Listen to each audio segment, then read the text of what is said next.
kick it off right now with Iowa Governor Terry Branstad. He's been offered the position of U.S. ambassador to China. Fox News sources can confirm this coming after Trump's call with Taiwan's president last week. Chinese state media reacted to that call by calling Trump, quote, a diplomatic rookie, and warned that messing up China-U.S. relations will not help make America great again. Joining us right now is Republican strategist and Fox News contributor Mercedes Schlapp. Mercedes, good to see you. Good morning. Let's talk about Mr. Branstad and the strengths for this post. Do you like this position in terms of nominating him for the U.S. ambassador to China? Oh, absolutely. He's been the governor has been a strong Trump supporter. He actually has very strong ties with China dating back into the 1980s. And so even Chinese president came out and said that Branstad was an old friend of China. So I think this is a positive move. I think that the governor brings experience. He also will be able to be a source of strength for Donald Trump there in China, because at the end of the day, Maria, what we're seeing is that we've looked back into history in terms of China and U.S. policy being about a win-win relationship. Well, right now, China's the one that's winning, not the U.S., and that's why Donald Trump has made it clear that he will make sure that we are leading from a position of strength from America, that China will not be bullying us. And the fact is that we need to definitely change the perception here and the idea here of the trade deficit, which what we're seeing is about $365 billion. And I think it really shows that Donald Trump is wanting to put someone that obviously could speak and represent the United States in a solid way in Governor Branstad. Mercedes, it's Kevin. Isn't this post more important now than ever, given the fact that this new administration coming in has sent a strong message that they're deepening the ties with Japan? You just saw the head of SoftBank yesterday with Donald Trump. You've had already government officials from the Japanese government meet with this Trump team. Is this sending a message to them, especially about the South China Sea?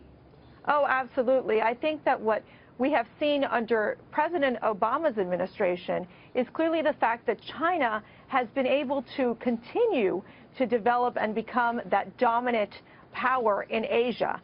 And so by Donald Trump basically making the moves that he's made, whether it has been with accepting a courtesy call, congratulatory call from Taiwan, and as well as we saw this investment coming in from SoftBank, it's showing that Donald Trump is willing to have these discussions with our other Asian partners. And I think that that's critical because of the mere fact that what we have seen is China benefiting from the trade policies almost more so than the United States. And for Donald Trump, it is about the American worker. It is about bringing jobs back to America.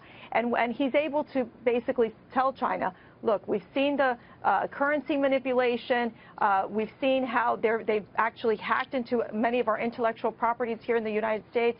It really becomes an issue for Donald Trump to say, you know, China, you're not the only power in town. We're going to want to be able to negotiate with other Asian partners as well. Yeah. Mercedes, but the fact is, because Donald Trump has said no on the Trans-Pacific Partnership, that trade pact, that actually gives China, in the short run, more power, because we're not going to be doing a broad trade deal with a number of other Asian nations. In fact, China has quickly moved to do a regional trade, put together a regional trade deal in the face of that. So this is something that it's going to be more than just Governor Branstad trying to get his arms around. This is going to be some of the heaviest lifting from the incoming administration. Yeah, I know. I agree, Dagan. It will be. It won't be the easiest task, I think, when you're dealing with the fact that China has been such a dominant force in the region, in basically telling the United States or trying to dictate the trade policy with the United States.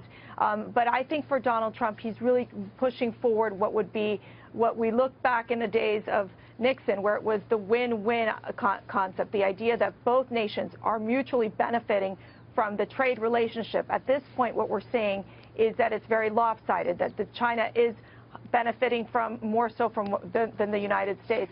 I think in terms of the TPP, there was a lot of problems with that actual trade agreement in terms of, for example, for the biometrics and companies and other sorts. So I think that that is obviously dead upon arrival. That's not going anywhere. Congress already is aware of that. At this point, I think it's to Donald Trump's advantage to work closely with the Asian countries and not just China. Again, expanding that to Japan and South Korea. And really, I think it's sending a message to China that they're not the only players in town. Sure. And so I think that actually is a strong message that needs to be sent. And it really is, from a position of strength, something that we have not seen in the Obama administration. Yeah, well, we'll see if China tries to exploit that, as Diggins suggesting, that, you know, now we're not in, so maybe they'll do their own bilateral deals. But